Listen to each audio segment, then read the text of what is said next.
광주시 외곽 깊은 숲속으로 접어들면 사람들의 발길이 오래전에 끊긴 폐건물이 한 채 서 있다. 이곳은 한때 전국에서 가장 악명 높았던 정신병원, 곤지암 정신병원이었다. 나는 오랫동안 이 병원에 대한 기록을 추적해온 프리랜서 다큐멘터리 작가 윤재민이다. 수십 년 전 병원이 갑작스럽게 문을 닫은 사연은 늘 모호했다. 환자들의 집단 실종, 의사의 자살, 기이한 치료 실험의 소문, 그 모든 것이 뒤엉킨 채 진실은 아무도 모른다. 그리고 오늘 밤 나는 이 병원에서 하룻밤을 보내기로 했다. 입구로 이어진 산길은 풀과 덩굴이 온몸에 걸릴 만큼 빽빽했고 나뭇잎 사이로 스며드는 달빛조차 서늘하게 느껴졌다. 카메라 가방을 맨 나는 깊게 숨을 들이쉬었다. 오늘 안에 끝내자. 겁먹을 필요 없어. 스스로에게 중얼거리며 병원 정문을 향해 걸었다. 정문은 녹슨 철문이 반쯤 떨어져 나간 채 마치 누군가 급히 빠져나가다 부서뜨린 듯 비뚤어진 모양으로 매달려 있었다. 그 틈으로 서늘한 바람이 스치면서 건물 안 깊숙한 곳에서 어딘가 울리는 것 같은 낮은 공명음이 느껴졌다. 전기가 끊긴 건물에서 울릴 리 없는 소리였다. 그러나 나는 취재를 위해 실제 현장 분위기가 필요하다는 이유로 억지로 불안감을 눌러 삼켰다. 내가 처음 발을 들인 곳은 오래전 환자 접수처로 보이는 로비였다. 벽지는 반쯤 벗겨져 있었고 바닥은 깨진 유리와 허물어진 천장 조각들로 가득했다. 손전등을 켜자 오랜 세월의 먼지가 춤추듯 공중에 퍼졌다. 그런데 그 순간 나는 이상한 것을 발견했다. 접수대 너머 빛이 닿지 않는 깊은 어둠 속에서 흰색 가운 같은 실루엣이 아주 잠시 스쳐 지나간 것이다. 너무 빨라서 착각일 수도 있었지만 심장이 뒤틀리듯 쿵 하고 내려앉았다. 누구 있나요? 목소리가 약간 떨린 것을 나 스스로도 눈치챘다. 당연히 대답은 돌아오지 않았다. 그러나 정적 속에서 분명히 무언가 옮겨지는 미세한 마찰음, 발끝으로 바닥을 스치는 듯한 소리가 들렸다. 나는 카메라를 켜고 녹화를 시작했다. 시간이 흐를수록 병원 안 공기는 점점 더 차가워졌다. 겨울도 아닌데 호흡이 흐릿하게 보일 정도였다. 마치 이 건물 자체가 살아있는 생명체처럼 침묵 속에서 미세하게 숨을 쉬고 있는 느낌이었다. 폐쇄 구역으로 지정된 2층으로 올라가려는 순간 계단 난간에 걸린 낡은 안내판이 눈에 들어왔다. 제12폐쇄 병동 외부인 출입 금지. 이 병동은 곤지암에 관한 모든 소문이 시작된 곳이었다. 환자들이 사라진 것도, 의사가 죽었다는 소문도, 병원의 문을 영영 닫게 된 사건도 모두 이 병동에서 일어났다고 했다. 그런데 안내판 아래에는 누군가 손톱으로 긁어쓴 듯한 붉은 글씨가 희미하게 남아 있었다. 들어오지 마라. 여긴 아직 끝나지 않았다. 심장이 쿵 하고 멎는 듯했지만 이곳에서 하룻밤을 보내야 한다는 생각이 나를 억지로 앞으로 밀어붙였다. 손전등을 단단히 쥐고 나는 제12폐쇄 병동으로 난 복도 안으로 조용히 발을 들였다.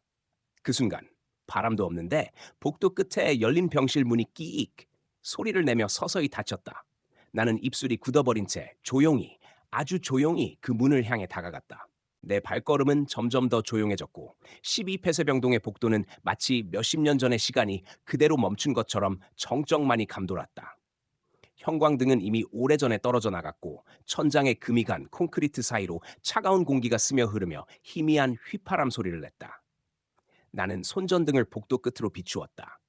닫힌 문 너머에서 아주 미세하게 떨리는 듯한 그림자가 감지됐다.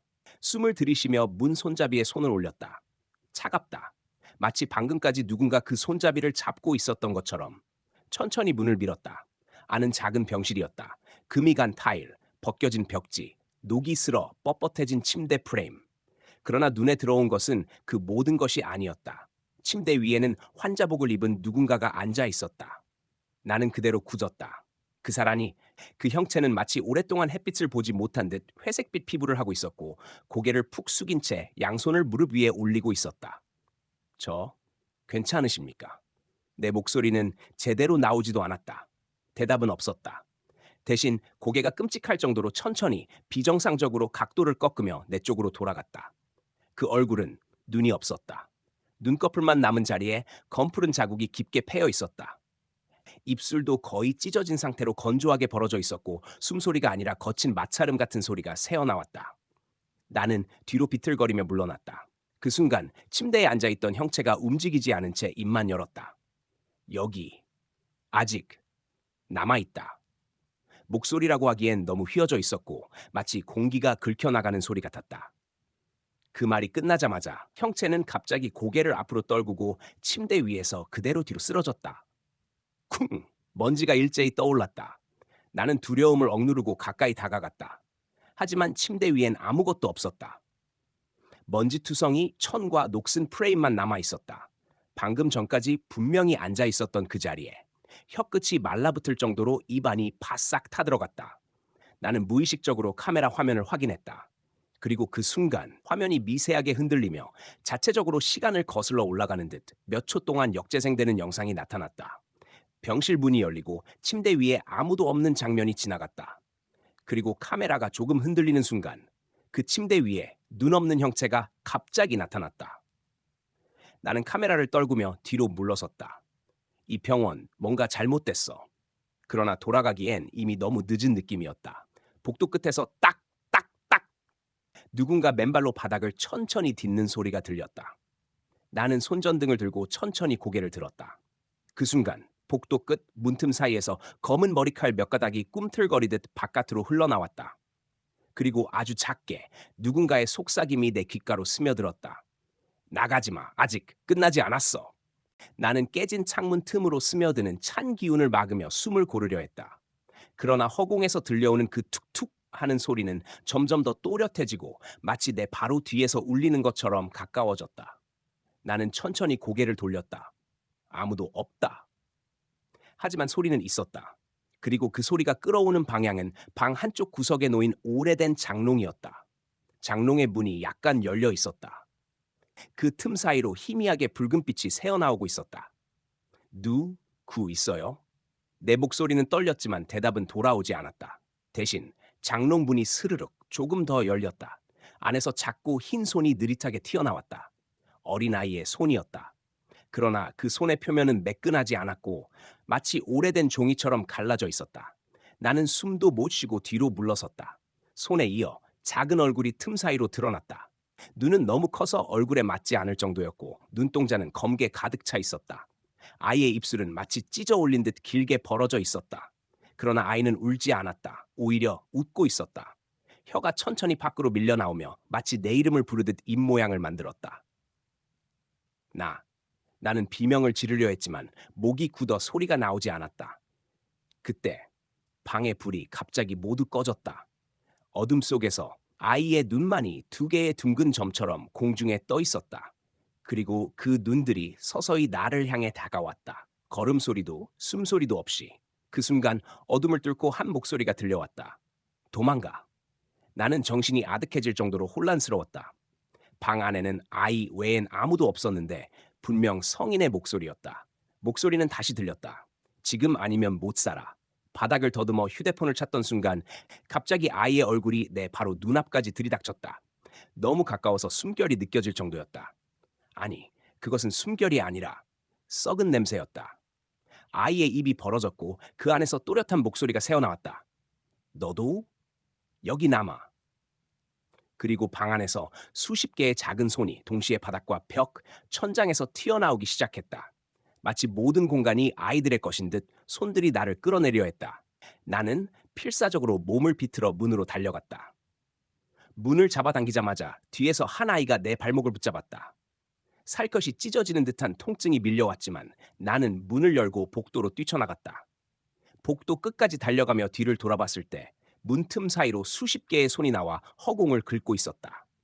그리고 그 뒤에서 처음에 그 아이가 천천히 고개를 내밀며 웃고 있었다. 그 아이의 입이 또 한 번 움직였다. 다시 올 거야. 그러고는 문이 쿵 하고 닫혔다. 나는 숨을 몰아쉬며 복도에 주저앉았다.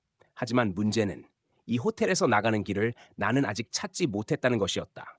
그리고 복도 끝 오래된 그림 속 사람들의 얼굴이 분명히 조금 전과 다르게 나를 바라보고 있었다. 복도는 끝없이 이어지는 것처럼 보였다. 하나같이 오래되고 칙칙한 벽지, 낡은 전등, 그리고 벽에 걸린 수십 개의 초상화들. 하지만 내가 몇 걸음을 옮길 때마다 초상화 속 인물들의 시선이 조금씩 움직이고 있었다. 처음에는 착각이라고 생각했다. 그러나 내가 다시 그들을 바라보는 순간 모든 그림 속 사람들이 한 방향, 즉 나를 정확히 바라보고 있었다. 얼굴은 모두 흐릿했고 눈은 지워진 듯 검게 칠해져 있었다. 나는 모르게 숨을 삼켰다. 이 호텔 도대체 뭐야? 이대로 서 있다가는 또 방금 같은 일이 벌어질 것 같아 나는 조심스레 복도의 끝에 있는 계단으로 향했다. 계단은 오래된 나무로 되어 있었고 밟을 때마다 삐걱거리는 소리가 건물 전체에 울렸다. 한층만 더 내려가면 로비가 있을 거라 생각했다. 하지만 계단을 내려갈수록 분위기가 더 이상해졌다. 바람이 없는데도 아래층에서 누군가 숨을 몰아쉬는 소리가 들렸다. 마치 수십 명이 한꺼번에 어둠 속에서 내리는 계단을 지켜보고 있는 듯한 느낌. 한 칸, 또 한 칸 내려갈 때마다 소리는 점점 더 선명해졌다. 하, 하, 하. 숨소리의 높낮이와 속도가 모두 다르다. 그것은 분명 여러 명이었다. 나는 그대로 멈춰섰다. 그리고 아래층을 내려다보았다. 완전히 깜깜했다. 전등이 하나도 켜지지 않은 층. 그 어둠 속에서 눈 두 개가 떠 있었다. 아니, 바깥가이에 서서 수십 쌍의 눈이 떠 있었다. 아이들의 키 높이에서. 나는 본능적으로 뒷걸음질 쳤다. 그러나 그 순간 위층에서 쾅 하는 소리가 났다. 놀라서 위를 쳐다보니 방금 내가 뛰쳐나온 방의 문이 서서히 혼자서 열리고 있었다. 그 문틈에서 아까 발목을 잡았던 그 작은 손이 천천히 다시 나왔다. 도망칠 곳이 없어졌다. 위층엔 아이가 있고 아래층엔 수십 명이 있다. 그때 어둠 속에서 들리는 작은 목소리. 위로 와. 같이 놀아. 혼자 두지 마. 아래층의 아이들이 나를 부르고 있었다. 그러자 위층에서도 속삭임이 들렸다. 오지 마. 오면 죽어. 두 방향에서 완전히 다른 메시지가 들렸다. 나는 심장이 미친 듯이 뛰기 시작했다. 무엇을 선택해야 할지 알 수 없었다. 하지만 그때 아래층의 어둠 속에서 수십 개의 작은 손이 난간을 붙잡고 한꺼번에 몸을 들어 올리기 시작했다. 아이들이 천천히 그러나 동시에 계단을 기어오르고 있었다. 기어오는 모습은 인간 같지 않았다. 네 발로 고개를 비틀며 눈을 깜빡이지 않고. 나는 선택할 겨를이 없었다. 위층으로 뛰어오르는 수밖에. 계단을 돌아 올라가는 순간 위층 복도 전체가 흔들렸다. 천장의 전등들이 꺼졌다 켜졌다 반복하며 불빛이 번쩍일 때마다 복도 끝에 서 있는 여자의 실루엣이 보였다. 그녀는 길게 늘어진 흰 옷을 입고 머리를 어깨 앞으로 늘어뜨린 채 움직이지 않고 있었다. 전등이 꺼졌다. 다시 켜졌다. 그녀는 복도 한가운데 서 있었다. 다시 꺼졌다. 다시 켜졌다. 이제 바로 내 앞이었다. 나는 비명을 지르며 뒤로 물러났다. 그러나 뒤에서는 아이들이 계단 난간을 넘어오고 있었다. 절체절명의 순간 여자가 고개를 들었다. 그 얼굴은 사람의 얼굴이 아니었다. 눈이 없는 빈 구멍 두 개와 아래로 길게 찢어진 입, 그리고 목소리 없이 입만 움직이며 말했다. 돌아가. 방으로. 그러더니 여자는 내 앞을 스쳐 지나 계단 쪽으로 향했다.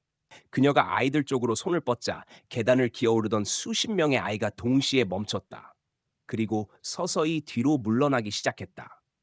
여자가 나를 돌아보았다. 입이 다시 움직인다. 지금 뛰어. 나는 온 힘을 다해 복도 끝으로 달렸다. 여자의 정체가 무엇이든 지금은 그녀만이 나를 살려준 유일한 존재였다. 하지만 복도 끝에 다다랐을 때 나는 가장 끔찍한 것을 보았다. 복도 끝 벽에 있던 문이 사라져 있었다. 대신 그 자리는 검게 파여진 거대한 구멍, 마치 삼켜버리려고 입을 벌린 것 같은 공허한 어둠이 있었다. 그리고 그 안에서 누군가 속삭였다. 드디어 왔네. 병동 2층의 복도를 지나던 나는 이상한 냄새를 먼저 느꼈다. 습하고 곰팡이가 잔뜩 뺀 공기 속에서도 그 냄새는 유독 따로 떠올랐다. 썩은 고기 냄새와 비슷했지만 더 단단하고 더 오래된 무엇의 흔적 같았다. 순간 소름이 등골을 타고 내려갔다. 나는 핸드폰 플래시를 켜고 천천히 앞으로 나아갔다. 복도 벽지에는 누군가 손톱으로 긁은 듯한 자국이 반복적으로 이어져 있었다. 도와줘? 벽에 새겨진 문장들을 읽는 순간 내 발밑에서 무언가 가볍게 스치는 느낌이 들었다. 재빨리 아래를 비추자 긴 머리카락 몇 가닥이 바닥에 흩어져 있었다. 그 머리카락이 갑자기 바람도 없는데 살짝 들썩이는 걸 보고 나는 숨을 삼켰다. 누구 있어요? 나는 거의 본능적으로 물었다. 대답은 돌아오지 않았다. 대신 복도 저쪽에서 문이 끼익 소리를 내며 아주 느리게 열렸다. 그 문은 원래 철제로 된 격리실 문이었다. 폐쇄 직전까지 가장 위험한 환자들을 가두던 곳. 문틈 너머로 차갑고 축축한 어둠이 새어나오는 듯했다. 나는 겁이 났지만 뒤로 돌아가면 안 된다는 확신 같은 것이 있었다. 마치 누군가 내 등을 떠미는 느낌으로 나는 격리실 문 앞으로 다가갔다. 안은 예상보다 훨씬 넓었다. 그리고 벽 전체에 누군가 수천 번은 반복해서 그은 듯한 붉은 선이 가득했다. 선들은 뒤엉키고 반복되고 겹쳐져 하나의 형태로 이어지더니 마치 눈처럼 보였다. 벽 전체가 수백 개의 눈으로 나를 내다보는 것 같았다. 그 순간 등 뒤에서 발소리가 들렸다. 또각또각 하얀 슬리퍼가 아주 규칙적으로 바닥을 긁는 소리. 나는 숨을 죽이고 천천히 뒤돌았다. 복도 한가운데 병원 가운을 입은 여자가 서 있었다.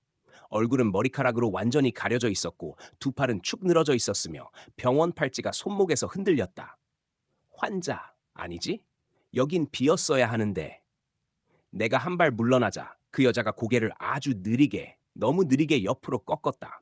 마치 오래된 인형이 녹슨 관절을 억지로 움직인 듯한 각도였다.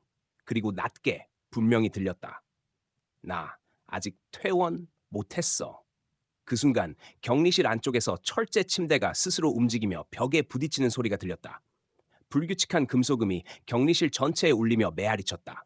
나는 더 이상 버틸 수 없었다. 심장이 미친 듯 뛰는 가운데 복도로 뛰쳐나가려던 순간 그 여자가 나를 스쳐 지나가며 속삭였다. 밖으로 나가지 마. 아직 시작도 안 했어. 그녀의 목소리는 사람이 낼 수 없는 울림을 가지고 있었다. 너무 가깝고 너무 차갑고 너무 확신에 차 있었다. 나는 그 자리에 얼어붙은 상태로 잠시 서 있다가 숨을 몰아쉬며 복도의 끝까지 달렸다.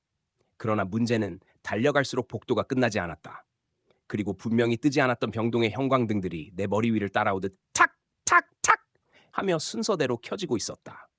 마치 누군가가 내 위치를 알고 거리를 맞추며 불을 켜주는 것처럼 나는 숨이 막힐 듯 헐떡이며 복도를 달려갔다. 그러나 눈을 크게 뜨고도 믿기 힘든 일이 벌어졌다. 분명히 직선으로 뻗어 있어야 할 복도가 달리는 동안 미묘하게 형태가 틀어지고 있었다.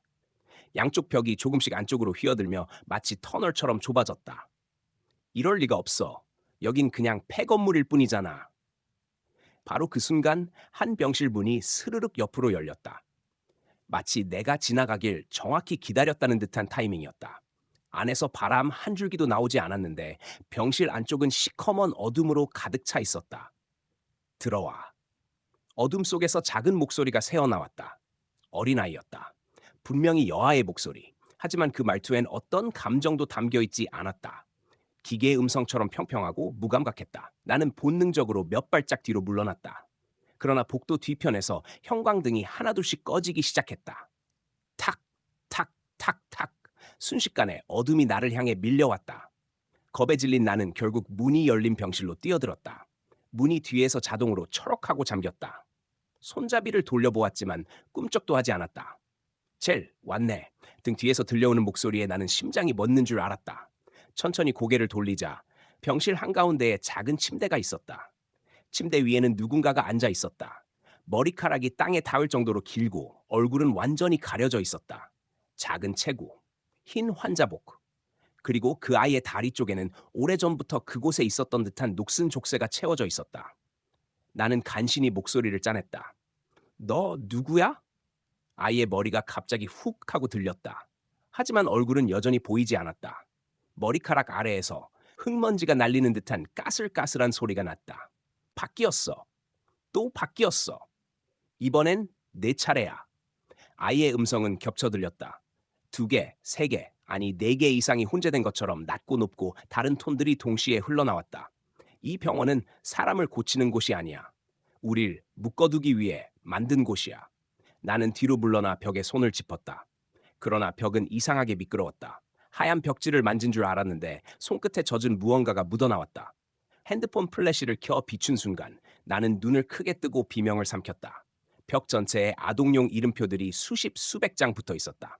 입원일 1994, 입원일 인구 97, 입원일 미상, 퇴원일 없음, 모두 같은 글씨체. 그리고 이름표의 가장자리엔 손톱으로 뜯겨나간 듯한 자국이 있었다. 아이의 목소리가 병실을 가득 채웠다. 넌 왜 왔어? 누굴 찾으러 온 거야? 나는 대답할 수 없었다. 말문이 막힌 채로 침대를 바라보자 그 아이가 천천히, 아주 천천히 고개를 숙였다. 그리고 머리카락 사이로 작은 손이 하나 툭 내 쪽으로 튀어나왔다. 같이 나가자. 그 순간 병실의 조명이 미친 듯이 깜빡이기 시작했다. 벽에 붙은 이름표들이 바람도 없는데 흔들리고 바스락거리며 떨어져 나갔다. 떨어진 이름표들이 바닥에 닿자마자 마치 살아있는 것처럼 움직이며 복도 쪽으로 기어갔다. 나는 공포에 질려 문으로 달려갔다. 잠겨있던 문은 갑자기 철컥하고 열렸다. 그리고 바깥 복도에서 누군가 내 이름을 불렀다. 여기서 뭐해? 목소리는 내가 아는 사람의 목소리였다. 절대로 여기 있을 수 없는 사람의.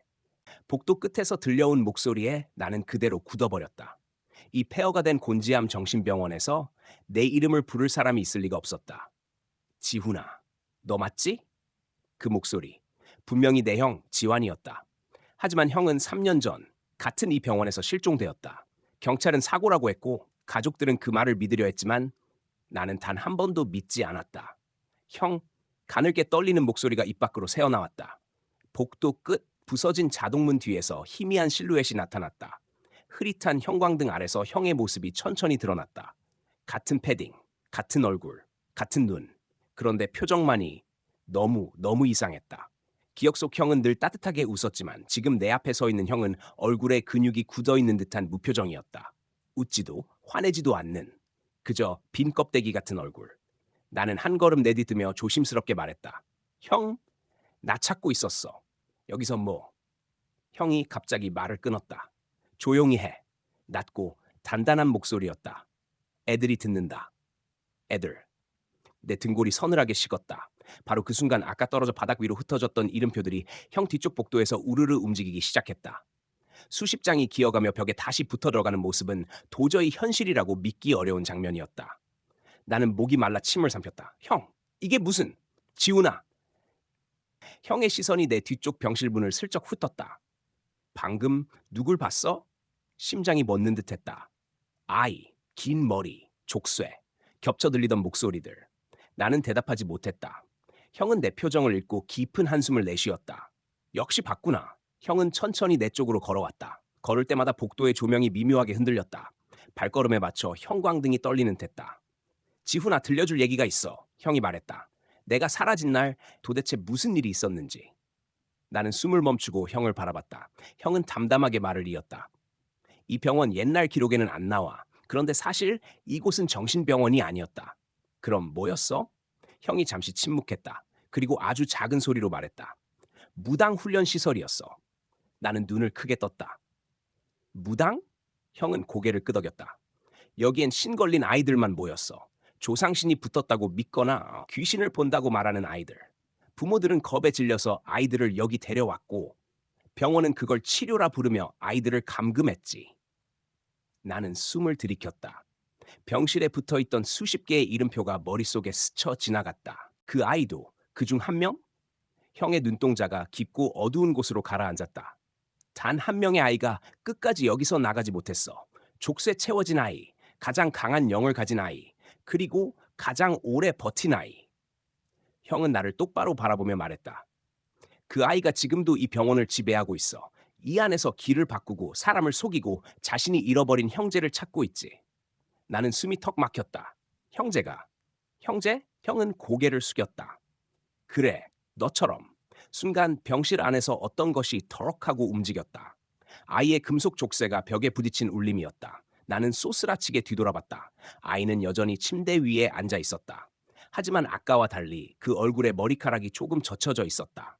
그리고 그 아래에서 사람이라고 보기 힘든 검은 구멍 같은 눈동자가 나를 보고 있었다. 형이 나지막이 말했다. 지훈아, 이 병원은 널 동생으로 데리고 가고 싶어 해. 나는 형에게 소리쳤다. 형, 도대체 왜? 왜 내가? 형은 대답하지 않았다. 대신 형이 내 손목을 붙잡았다. 얼음처럼 차가운 손이었다. 미안하다, 지훈아. 그 말이 떨어지는 순간 형의 손에서 식은땀 같은 검은 액체가 뚝 하고 떨어졌다. 그리고 그 손이 사람의 손이 아닌 것처럼 마디마다 휘어지기 시작했다. 나는 뒤로 밀려나며 비명을 질렀다. 형의 얼굴이 천천히, 아주 천천히 찢어지기 시작했다. 그리고 그 아래에서 형이 아니라 아까 그 아이의 목소리가 흘러나왔다. 이제 같이 있자.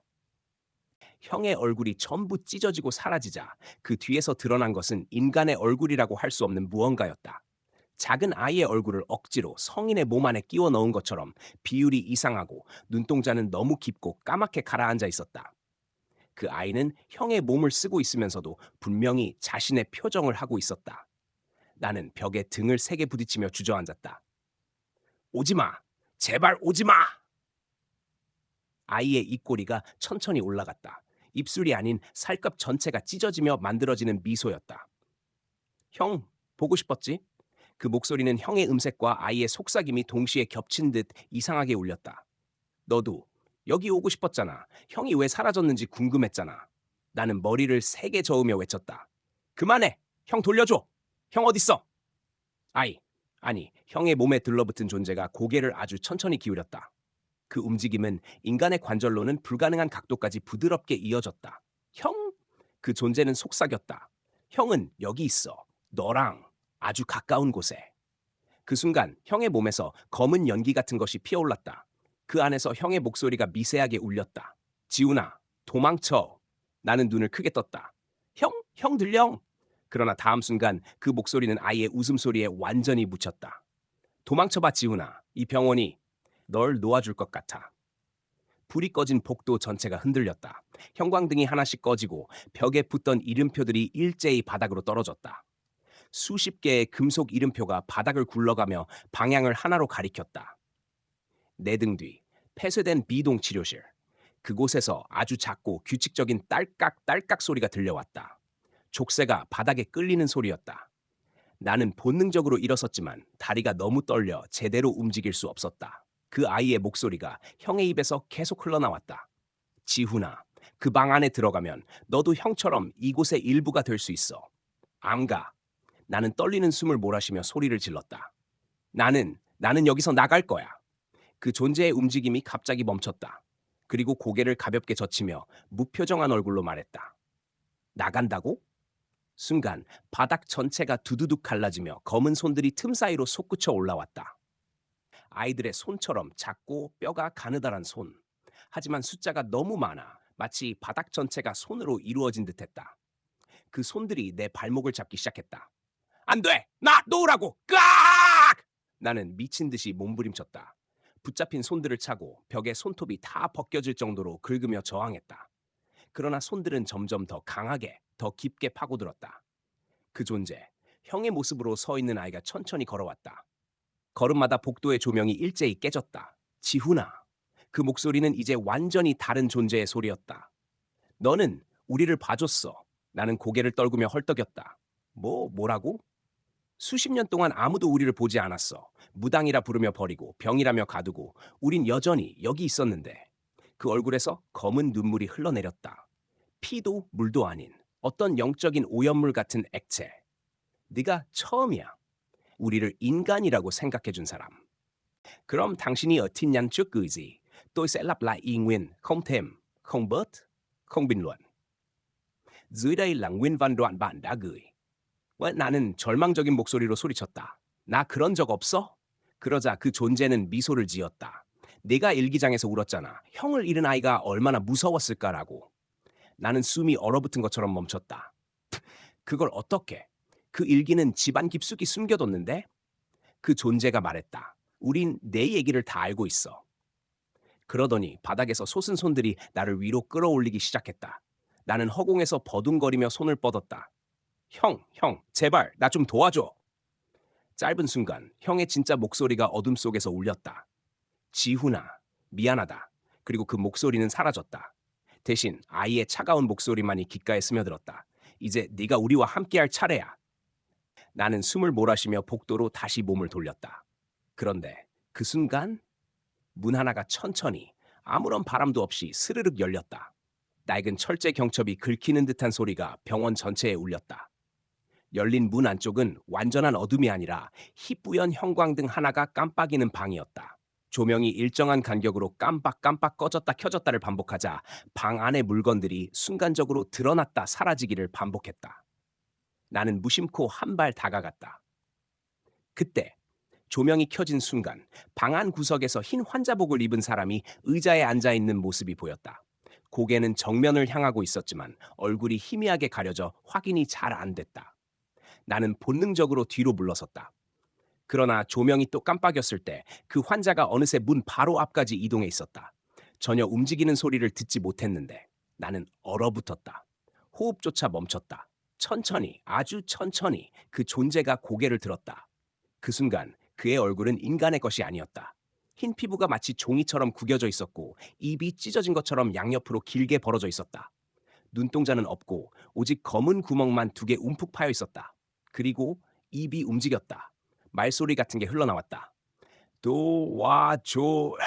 그러나 그것은 분명 도움을 구하는 목소리가 아니었다. 오히려 나를 끌어들이기 위한 듯한 차갑고 비인간적인 속삭임. 나는 뒤돌아 전력을 다해 복도를 달렸다. 하지만 복도 끝에 다다르는 순간 비상구 문이 잠겨 있었다. 뒤를 돌아보니 아무것도 없다. 사라졌다. 정말로? 아니 어디선가 사각, 사각 하는 발소리가 들려왔다. 나는 공포를 억누르며 휴대폰을 꺼냈다. 카메라를 켰다. 화면을 비추어 복도를 촬영했다. 화면 안에는 아무도 없었다. Nếu bạn gửi thêm nội dung mới, tôi sẽ lặp lại nguyên văn y hệt như vậy. Dưới đây là nguyên văn trắng percent đoạn bạn vừa gửi. không thêm, không bớt, không sửa bất cứ chữ nào. 그런데 그때 카메라 화면 속에서만 어떤 그림자가 복도 끝에서 고개를 내밀었다. 현실에서는 아무것도 없는데 영상 속에서만 뚜렷하게 흰 환자복, 얼굴 없는 구멍, 그리고 입이 찢어진 그자. 그 존재가 카메라 속에서 천천히 다가오기 시작했다. 툭, 툭, 툭 화면을 때리는 듯한 소리가 들렸다. 나는 비명을 삼키고 휴대폰을 떨어뜨렸다. 화면이 바닥에 부딪히며 깨졌고 그 순간 내 귀 옆으로 누군가의 목소리가 아주 가까이서 속삭였다. 너 여기 들어온 거? 후회하게 될 거야. 나는 반사적으로 몸을 돌려 달아났다. 하지만 도망치는 동안 복도 양옆의 병실문들이 하나둘씩 동시에 열리기 시작했다. 쾅! 쾅! 칸! 칸! 마치 보이지 않는 것들이 전부 쏟아져 나온 듯한 압박감.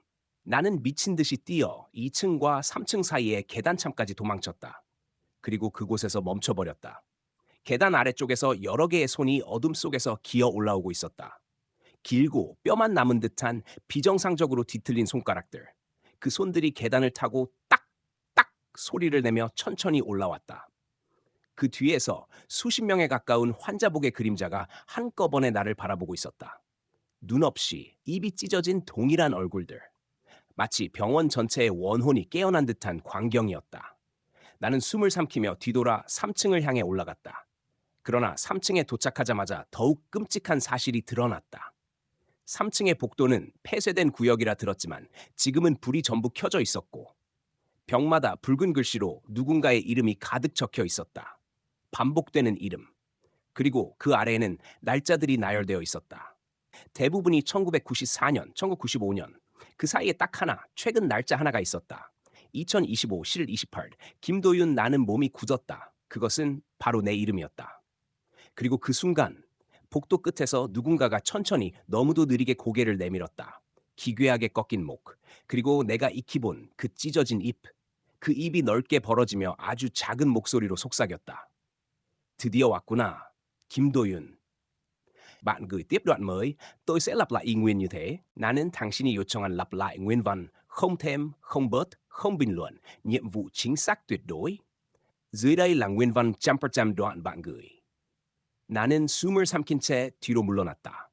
그런데 복도 양쪽에서 형광등이 한꺼번에 껐다.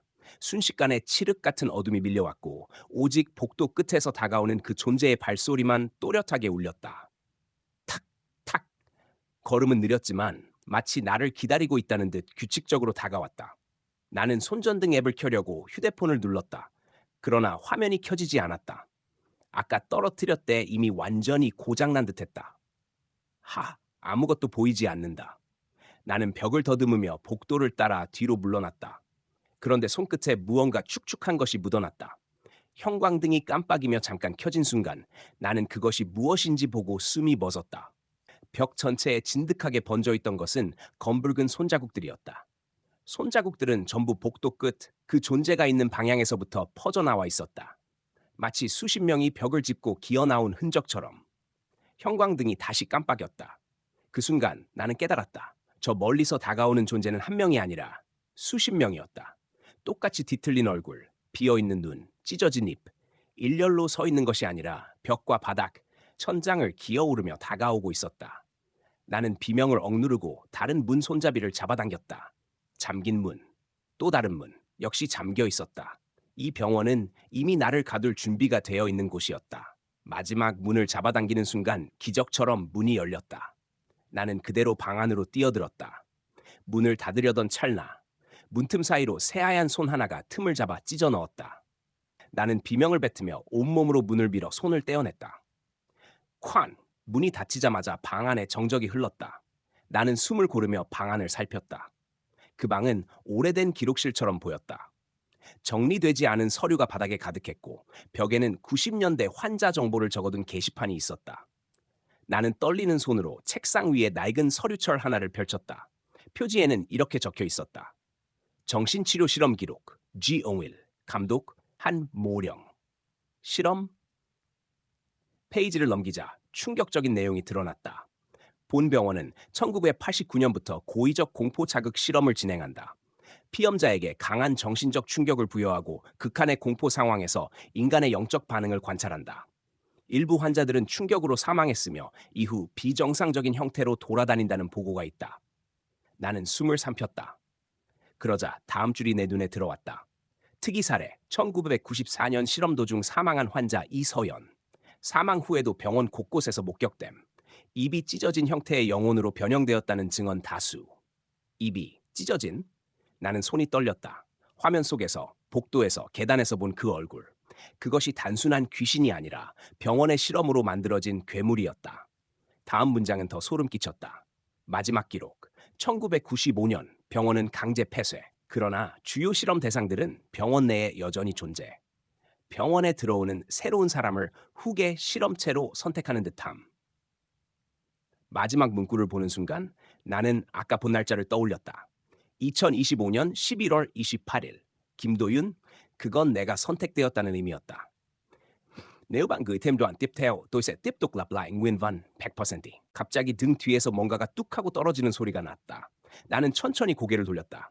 방 뒤쪽 벽에 걸려있던 흑백 단체 사진 하나가 바닥으로 떨어져 있었다.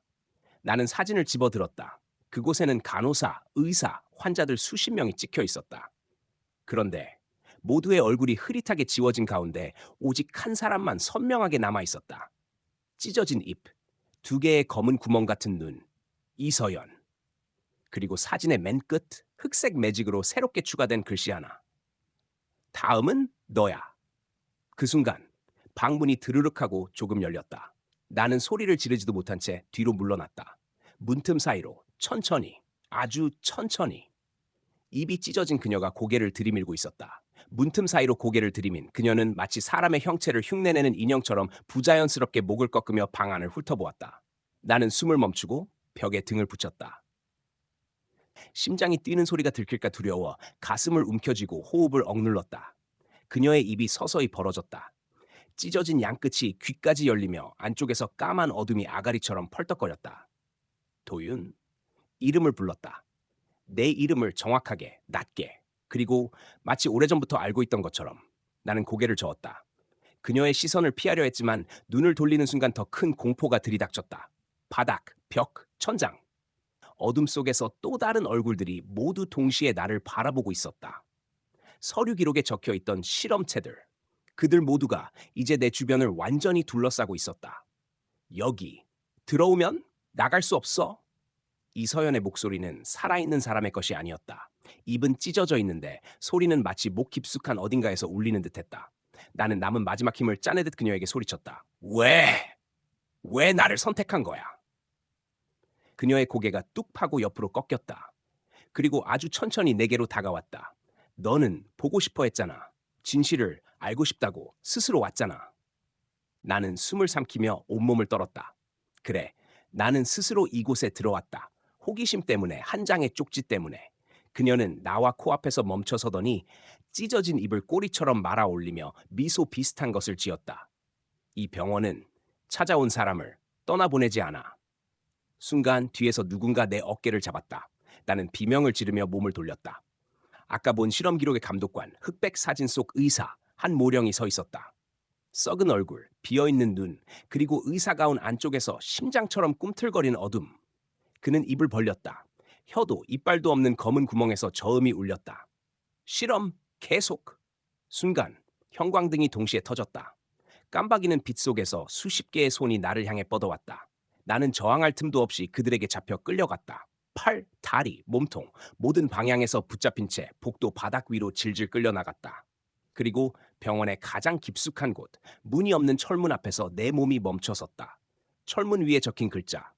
실험실 G5, G01이 서류에서 본 과거 실험실이었다면 여기는 새로운 실험을 위한 방. 문이 스르륵 열렸다. 안에는 침대 하나가 놓여 있었고 그 주변엔 녹슨 기계들과 수십 개의 가죽끈이 매달려 있었다.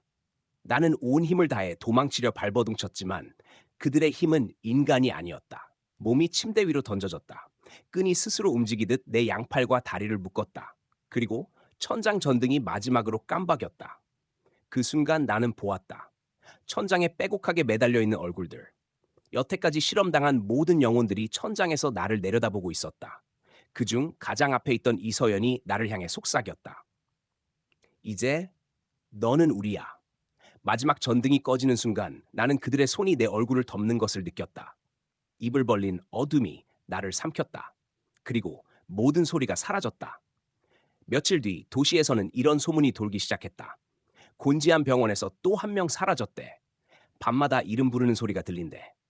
그날 밤 곤지암 병원 복도 한편에서 형광등이 깜빡이며 켜졌다. 비어있는 공간에 누군가의 그림자가 나타났다. 그림자는 천천히 고개를 들었다. 찢어진 입, 빛이 들어오자 그림자가 미소를 지었다. 그것은 더 이상 나가 아니었다.